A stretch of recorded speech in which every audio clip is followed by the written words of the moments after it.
வெளியில போக பர்மிஷன் கிடைச்சவொன்னு கூடிய சீக்கிரம் வெளியில வருவோம். அதனாலதான் இப்படி ஒரு ஏற்பாடு. எல்லாரும் இருந்து சாப்பிட்டு போகணும்.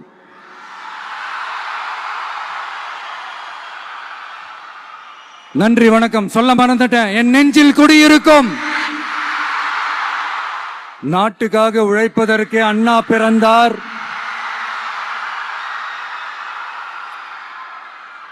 பொது நலத்தில் தானே நாள் முழுக்க கண்ணா இருந்தார் அப்படின்ட்டு எம்ஜிஆர் அவர்கள் ஒரு பாட்டு ஒண்ணு பாடி இருக்கிறாங்க, கேட்டிருப்பீங்க. அப்படிப்பட்ட நம்ம காஞ்சி தலைவர் அறிஞர் அண்ணா அவர்கள் பிறந்த மாவட்டம் தான் இந்த காஞ்சிபுரம் மாவட்டம்.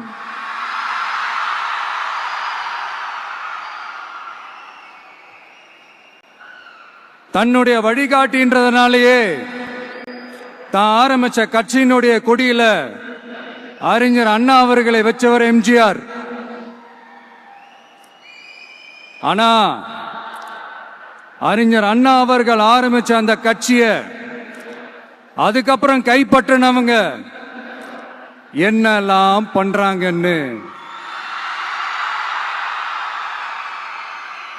நான் சொல்லிதான் உங்களுக்கு தெரியணுமா என்ன? மக்களே, உங்களுக்கு தான் அது நல்லா தெரியுமே.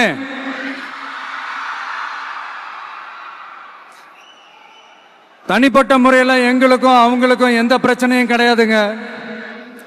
எந்த வாய்க்கா வரப்பு தகராறுலாம் எதுவுமே கிடையாதுங்க. அப்படியே இருந்தாலும் அது நம்ம கண்டுக்கவே போறது இல்லைங்க. தனிப்பட்ட முறையில் அவங்களுக்கு வேணா நம்ம மேல வன்மத்தோட இருக்கலாங்க. ஆனா நாமெல்லாம் அப்படி கிடையவே கிடையாதுங்க. ஆனா உங்களை என்ன நம்ம எல்லாரையும் பொய் சொல்லி நம்ப வச்சு ஓட்டு போட வச்சு ஏமாத்தினாங்கல்ல,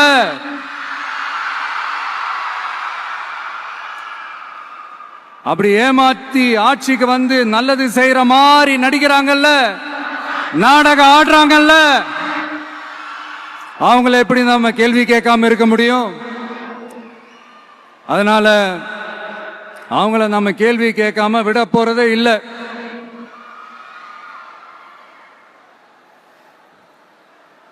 இதையே நான் காஞ்சிபுரம் மாவட்டத்தில் இருந்து நான் சொல்றேன்னா, தெரிஞ்சோ தெரியாமலோ இந்த மாவட்டத்துக்கும் நமக்கும் ஆட்டோமேட்டிக்காவே ஒரு கனெக்ஷன் ஒன்று ஏற்படுதுங்க.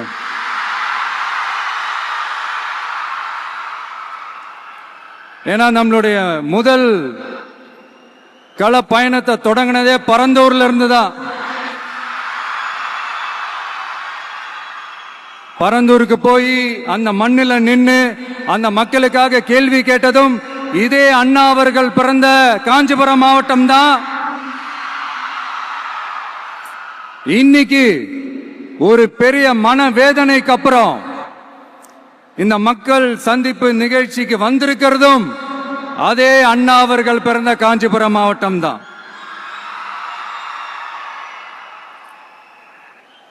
அதனால நமக்கு எல்லாமும் கொடுத்த நம்ம மக்களுக்காக எல்லா நல்லதையும் செய்யணும்.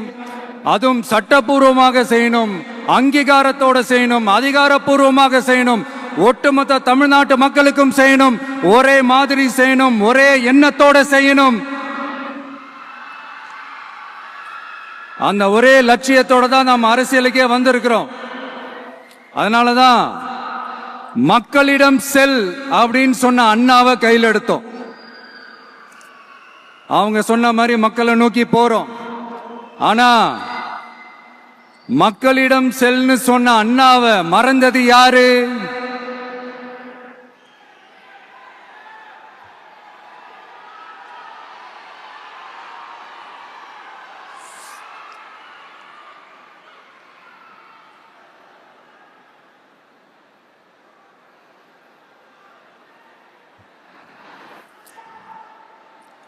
கொள்கையா?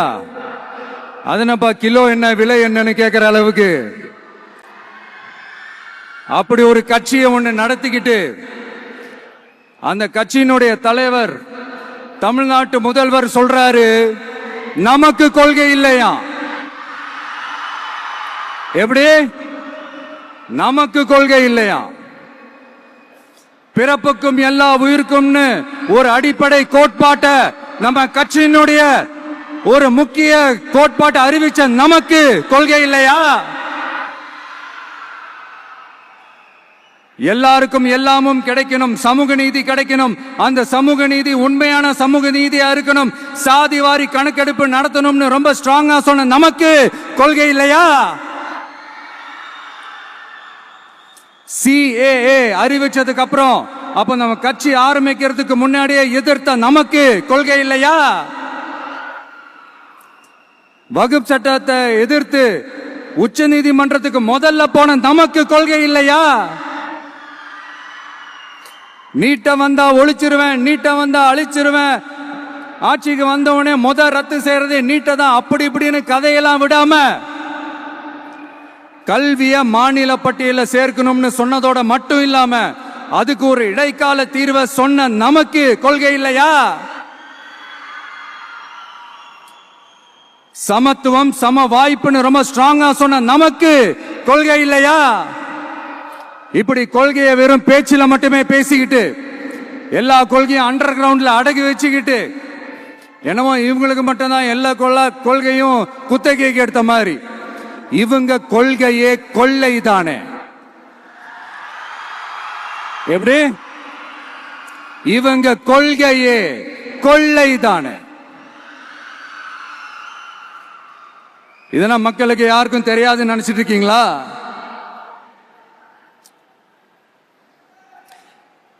எங்க கட்சி ஒன்றும் சங்கரமடம் இல்லைன்னு சொன்னது யாரு? யார் சொன்னாங்க? ஏன் சொன்னாங்க? எதுக்கு சொன்னாங்க? இப்போ உங்க கட்சியில என்ன நடந்துகிட்டு இருக்குது அதையும் கொஞ்சம் யோசிச்சு பாருங்க, இதையும் கொஞ்சம் யோசிச்சு பாருங்க. அதனால பாப்பா, பவள விழா பாப்பா, நீ பாசாங்கு காட்டாத பாப்பா. நீ நல்லவர்கள் போல் நடிப்பதை பார்த்து நாடே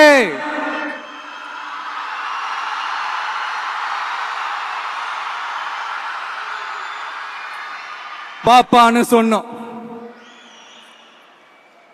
அப்ப கூட பாத்தீங்கன்னா பாப்பான்றது ரொம்ப ஆசையா பாசமா சாஃப்டா தான் சொன்னோம். அதையே நீங்க அதிர்ச்சியா எடுத்துக்கிட்டீங்கன்னா அதுக்கு நாங்க என்ன பண்றது? அதே நீங்க விமர்சனம்னு சொன்னீங்கன்னா நாங்க என்ன பண்றது? இன்னும் நாங்க விமர்சனம் செய்ய ஸ்டார்ட் பண்ணவே இல்லையே, இன்னும் நாங்க அடிக்க ஸ்டார்ட் பண்ணவே இல்லையே, அதுக்குள்ள அலர்னா எப்படி?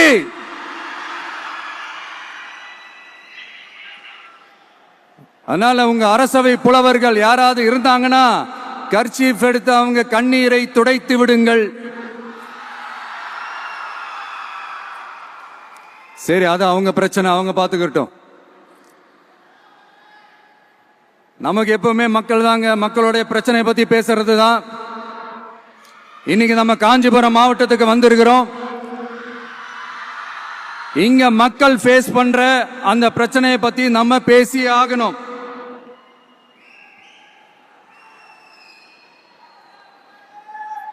இந்த காஞ்சி மண்ணை வாழ வைக்கிற ஜீவ நதி பாலாறு, உயிர் நதி பாலாறு. இந்த மக்களோட உயிரோடவும் ரத்தத்தோடும் கலந்து ஓடுவது பாலாறு. அந்த பாலாறை இன்னைக்கு பெரியார் பெயரையும் அண்ணா பெயரையும் சும்மா பேருக்கு வச்சுக்கிட்டு ஆட்சி நடத்துறவங்க என்ன பண்றாங்க தெரியும்ல? சுரண்டிட்டாங்க, கொள்ளையடிச்சிட்டாங்க, நாசம் பண்ணிட்டாங்க, மோசம் பண்ணிட்டாங்கன்னு இன்னும் என்ன வேணாலும் சொல்லலாம். ஆக மொத்தம் அழிச்சிட்டாங்க. இதை நான் ஏதோ போற போக்கில் ஏதோ அடிச்சு விடலங்க, ஆதாரத்தோட தான் சொல்றேன். அனுமதிக்கப்பட்ட அந்த லெவலை தாண்டி 22,70,000 யூனிட் மணலை கொள்ளையடிச்சிருக்கிறாங்க. ஆக மொத்தம் இதுல அவங்க அடிச்ச கொள்ளை எவ்வளவு தெரியுமா? ரொம்பலாம் இல்ல, கம்மி தான். 4,730 கோடி. கம்மி தான் இல்ல?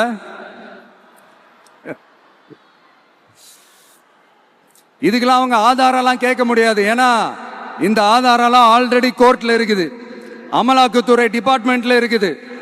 அந்த டிபார்ட்மெண்ட்ல வேலை செஞ்ச சில நல்லவர்கள் அவங்க அடிச்ச அந்த கொள்ளையெல்லாம் தாங்க முடியாம வெளியில சொன்ன அந்த ஆதாரங்கள் இதெல்லாம் சம்பந்தப்பட்டவங்களுக்கு இன்னும் நல்லாவே தெரியும். அதனால இது சம்பந்தமா ஆதாரங்களை கொடுலாம் அவங்க கேட்க முடியாது.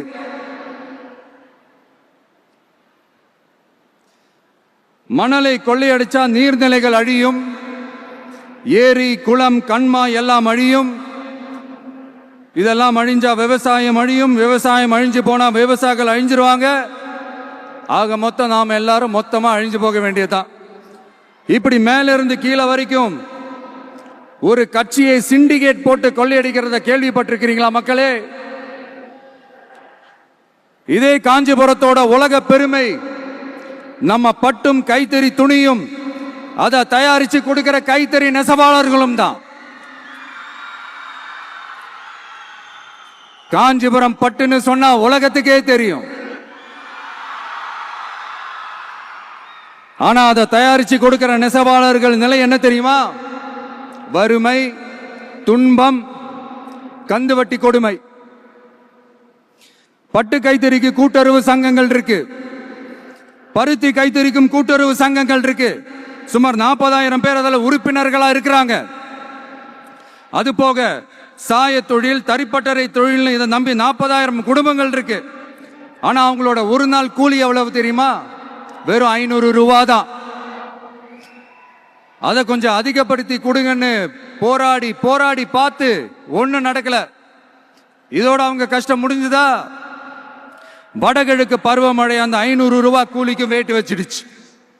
எப்படி விவசாயிகள் டெல்டா மாவட்டங்களில் மழையால பாதிக்கப்பட்டாங்களோ அவங்கள கண்டுக்காம எப்படி இந்த அரசாங்கம் கைவிட்டுடுச்சோ அதே மாதிரிதான் நம்ம கைத்தறி நெசவாளர்களும் மழையால பாதிக்கப்பட்டிருக்கிறாங்க.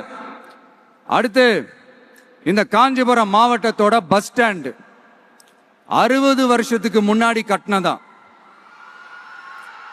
அண்ணா அவர்கள் ஆட்சிக்கு வந்தப்போ கட்டியிருப்பாங்க போல.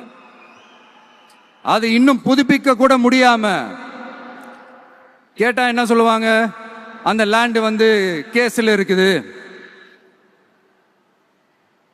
இல்ல நான் கேட்கிறேன், ஒரு கவர்மெண்ட்னால வேற ஒரு நல்ல இடத்தை தேர்வு செஞ்சு ஒரு பஸ் ஸ்டாண்ட் கட்டி தர முடியாதா?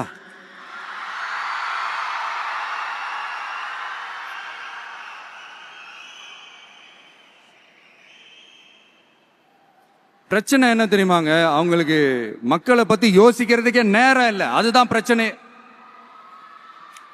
அடுத்து வாலாஜாபாத் பக்கத்துல அவலூர் ஏரி இருக்கு. அது பாலாற்றை விட உயரமா இருக்கு.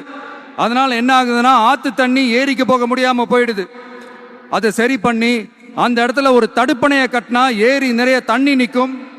அப்படி நின்னா அவலூர் மட்டும் இல்ல, ஆசூர் உட்பட இன்னும் எத்தனை கிராமங்கள், எத்தனை ஆயிரம் ஏக்கர் விவசாயம் நல்லா நடக்கும். இதுக்கு இன்னும் எத்தனை வருஷம் மக்கள் கோரிக்கை கொடுக்கணும், மக்கள் போராடணும். இந்த பிரச்சனையெல்லாம் இருக்கிற அதே காஞ்சிபுரம் மாவட்டத்தில் தான் பரந்தூர் ஏர்போர்ட் கட்டுற பிரச்சனையும் இருக்குது. அந்த பிரச்சனையில கண்டிப்பா நாங்க விவசாயிகள் பக்கம் தான் நிற்போம். அதுல எந்த மாற்று கருத்துமே கிடையாது. இந்த கவர்மெண்ட் பரந்தூர் விவகாரத்தில் எங்களுக்கோ இல்ல விவசாயிகளுக்கோ எந்த விதமான காரணங்கள் சொல்லி எஸ்கேப் ஆகவே முடியாது. இப்படி மக்களுக்காக மக்களோட பிரச்சனைகளை எடுத்து பேசுறதுனால ஆட்சியில் இருக்கிறவங்களுக்கு நம்ம மேல ஒரு ஆத்திரம் வரத்தானே செய்யும். அதனாலதான் நீங்க பாத்தீங்கன்னா சட்டசபையில் ஆரம்பிச்சு ஒரு சாதாரண நிகழ்ச்சி வரைக்கும் எல்லா மேடையிலையும் மேடைக்கு மேடை டிவிக்கே தான். டிவிக்கே அவதூறு, அவதூறு டிவிக்கே, டிவிக்கே அவதூறு, அவதூறு டிவிக்கே. இதுக்கெல்லாம் கண்டிப்பா நாங்க பதில் சொல்லுவோம், சொல்லாமலாம் இருக்க மாட்டோம். இப்ப கூட கரூரை பத்தி பேசுவேன்னு எதிர்பார்த்திருப்பாங்க. அதை நான் கொஞ்சம் அப்புறமா பேசுறேன். பட் இப்போ நம்மளுடைய விஷன் என்னன்னு சொல்லணும்னு நான் கொஞ்சம் ஆசைப்படுறேன். நம்ம ஆட்சிக்கு வந்தா அது என்ன வந்தா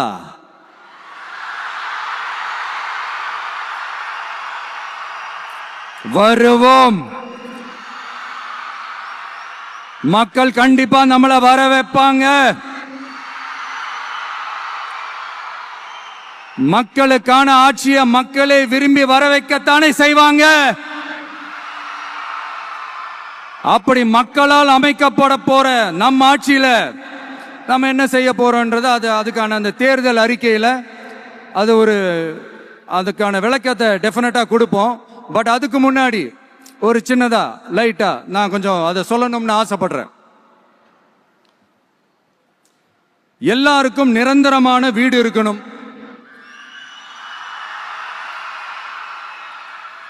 ஒவ்வொரு வீட்டுக்கும் ஒரு மோட்டார் சைக்கிள் வாகனம் உறுதியா இருக்கணும்.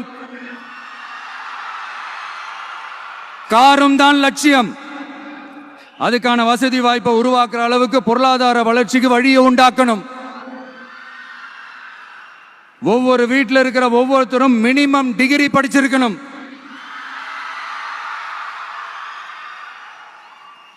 ஒவ்வொரு வீட்லையும் குறைந்தபட்சம் ஒருத்தருக்கு நிரந்தர வருமானம் கிடைக்கணும். அதுக்கான வேலை வாய்ப்பை உருவாக்கணும். அதுக்கு தகுந்த மாதிரி கல்வியில பாடத்திட்டத்தில் சீர்திருத்தம் செய்யணும். கவர்மெண்ட் ஹாஸ்பிட்டல்ஸுக்கு மக்கள் எல்லாரும் பயம் இல்லாம நம்பி போற மாதிரி மாத்தணும். பருவமழை காலத்தில் ஏற்படுற வெள்ளத்தால ஊரும் சரி மக்களும் சரி விவசாயமும் சரி பாதிக்கப்படாம இருக்கணும். அதுக்கு 4000 கோடி திட்டம்னு ஒரு உருட்டுனாங்களே, அந்த மாதிரி எல்லாம் எதுவும் இல்லாம உண்மையான ஒரு பாதுகாப்பு திட்டத்தை உருவாக்கணும். மீனவர்களோட, தொழிலாளர்களோட, நெசவாளர்களோட, அரசு ஊழியர்கள் மற்றும் ஆசிரியர்களோட கருத்து கேட்டு அவங்களுக்கான பாதுகாப்பு மற்றும் வளர்ச்சி திட்டங்களை உருவாக்கணும். உருவாக்குறது மட்டும் இல்ல, அதை செயல்படுத்தணும். முக்கியமா இண்டஸ்ட்ரியல் டெவலப்மெண்ட்ஸ்ல கான்சென்ட்ரேட் பண்ணணும். எல்லாத்தையும் விட ரொம்ப ரொம்ப முக்கியம், சட்டம் ஒழுங்க ரொம்ப ஸ்ட்ரிக்டா வச்சிருக்கணும். நம்மளுடைய அம்மா, அக்கா, தங்கச்சிகள், அவங்களுடைய பிள்ளைகள், குழந்தைகள் எல்லாருக்கும் பாதுகாப்பை, அதுவும் உண்மையான ஸ்ட்ராங்கான பவர்ஃபுல்லான பாதுகாப்பை உண்டாக்கணும். அண்ணா யூனிவர்சிட்டியில நடந்த அந்த பெண்ணுக்கு நடந்த அந்த பிரச்சனை மாதிரியோ, இல்ல கோவையில் நடந்த அந்த கல்லூரி பெண்ணுக்கு நடந்த பிரச்சனை மாதிரியோ அதெல்லாம் நடக்க விடவே கூடாது. நம்ம வீட்டு பெண்கள் ஸ்ட்ராங்கா, பயமே இல்லாம தைரியமா இருக்கணும்.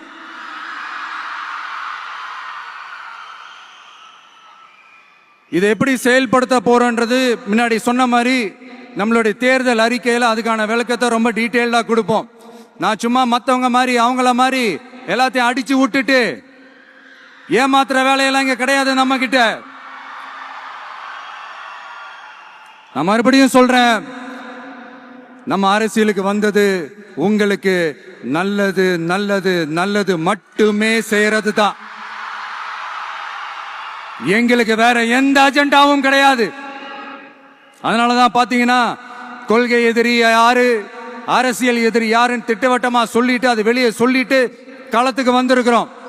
அதுல எந்த விதமான குழப்பமோ எந்த விதமான ஊசலாட்டமோ எதுவுமே இருக்க போறதில்ல. இந்த விஜய் சும்மா எதையும் சொல்ல மாட்டான். ஒன்னு சொன்னா அதை செய்யாம விட மாட்டான். அது மக்களுக்கு நல்லாவே தெரியும். அப்புறம் ஒரு அதிசயம் சொல்ல முடியாது, இது ஒரு கண்டுபிடிக்க முடியாத ஒரு உண்மைன்னு சொல்லலாம். அது என்னப்பா, அது தற்குறியா?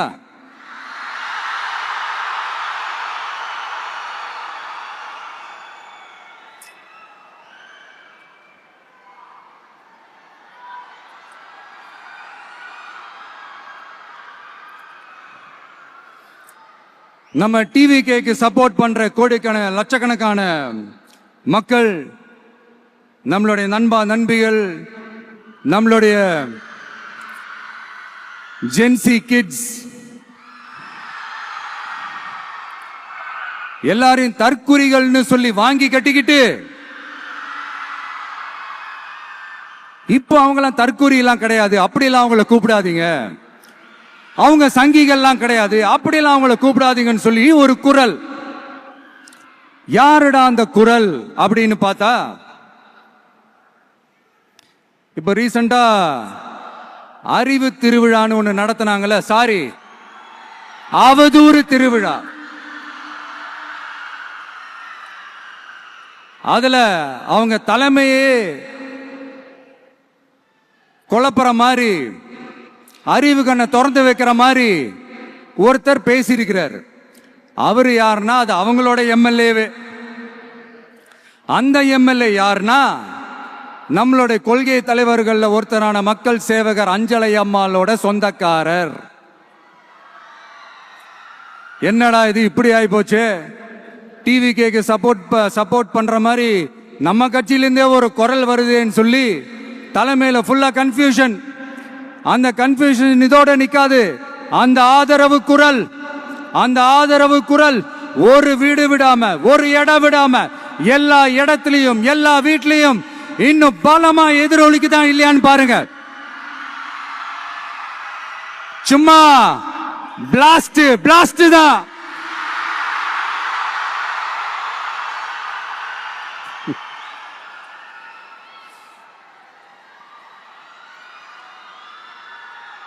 இது இன்னைக்கு நேத்தெல்லாம் நடக்கலங்க. 1972 நடந்து முடிஞ்சிருச்சு. எப்போ எம்ஜிஆர் அவர்கள் கட்சி ஆரம்பிச்சாங்களோ அப்பவே அது ஒரு கூத்தாடி கட்சி. எப்போ எம்ஜிஆர் அவர்களுக்கு பின்னாடி அத்தனை மக்கள் திரண்டு நின்னாங்களோ அப்பவே அது ஒரு கூத்தாடி கும்பல். நடிகர் கட்சின்னு சொன்ன ஒருத்தர் அதுக்கப்புறம் எம்ஜிஆர் கூடயே போய் சேர்ந்துட்டாரு. இன்னொருத்தர் இவரெல்லாம் ஒரு ரவுண்டு தாங்க வருவாரு, ரெண்டாவது ரவுண்ட்லாம் காணாம போயிடுவார்னு சொல்ல இன்னொருத்தர் அதுக்கப்புறம் போய் எம்ஜிஆர் கிட்டே போய் சேர்ந்துட்டார். சோ இந்த மாதிரி இவங்க 2 பேர் மட்டும் இல்ல, ஒட்டுமொத்த தமிழ்நாட்டு மக்களும் எம்ஜிஆர் அவர்கள் கூட தானே போய் சேர்ந்தாங்க.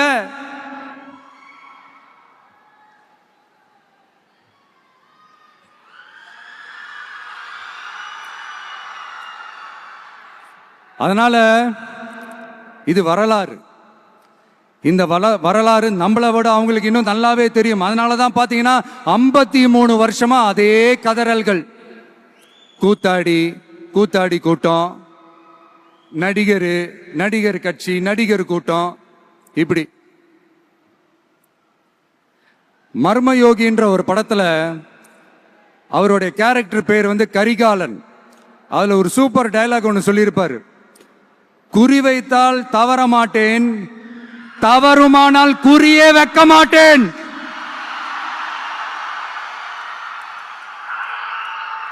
இதெல்லாம் யாருக்கு சொல்றோம், எதுக்கு சொல்றோம்னு புரிய வேண்டியவங்களுக்கு புரிஞ்சா நல்லா இருக்கும். ஏண்டா இந்த விஜய தொட்டோம்?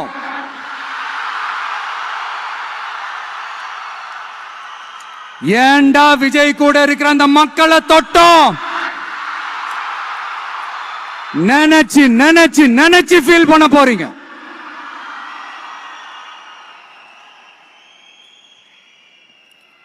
அப்புறம் நமக்கு இந்த அரசியல் புரிதல்லாம் இல்ல, அது இல்ல, இது இல்ல. அப்புறம் நான் கேட்கிறேன், மக்கள் எல்லாரும் உங்களுக்கு தற்குறிகளா?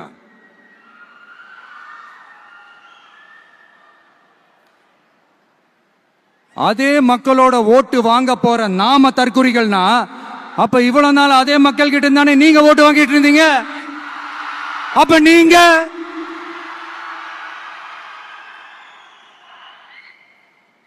அந்த மக்களுக்கு நீங்க காட்டுற மரியாதையும் நன்றியும் இதுதானா? ஒண்ணு மட்டும் சொல்றேன், எழுதி வச்சுக்கோங்க. இந்த தற்குறின்னு சொல்றீங்கல்ல, இந்த தற்குறிகள்லாம் ஒன்னா சேர்ந்துதான் வாழ்நாள் பூரா விடையை கண்டுபிடிக்காத முடியாத அளவுக்கு உங்க அரசியலே ஒரு கேள்விக்குறியாக்க போறாங்க.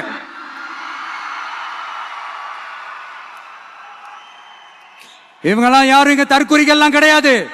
இவங்க எல்லாரும் தமிழ்நாட்டு அரசியலோட ஆச்சரியக்குறி. இவங்க எல்லாரும் தமிழ்நாட்டு அரசியலோட அந்த மாற்றத்திற்கான அறிகுறி. சும்மா லாஜிக்கே இல்லாம தற்குறி.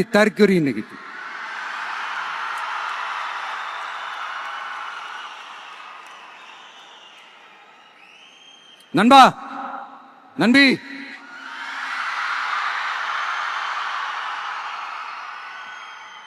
எல்லா மேடையிலும் ரிப்பீட்டடா ஒரு விஷயம் நான் சொல்லுவேன்ல, இப்ப நீங்க சொல்லுங்க. ஒன்னு, இன்னொன்னு, ரிப்பீட். ஒன்னு, இன்னொன்னு. இந்த போட்டி எப்படி இருக்க போகுதுன்னா, மக்களோட மக்களா நிக்கிற நமக்காக மக்களே டிசைட் பண்ணி போறாங்க. My dear sir, my dear uncle,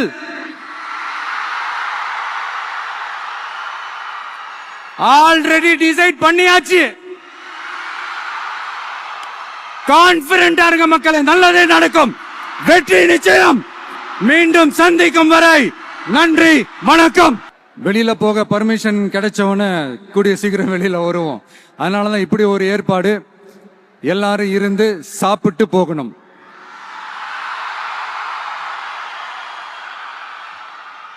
நன்றி, வணக்கம். சொல்ல மறந்துட்டேன், என் நெஞ்சில் குடியிருக்கும்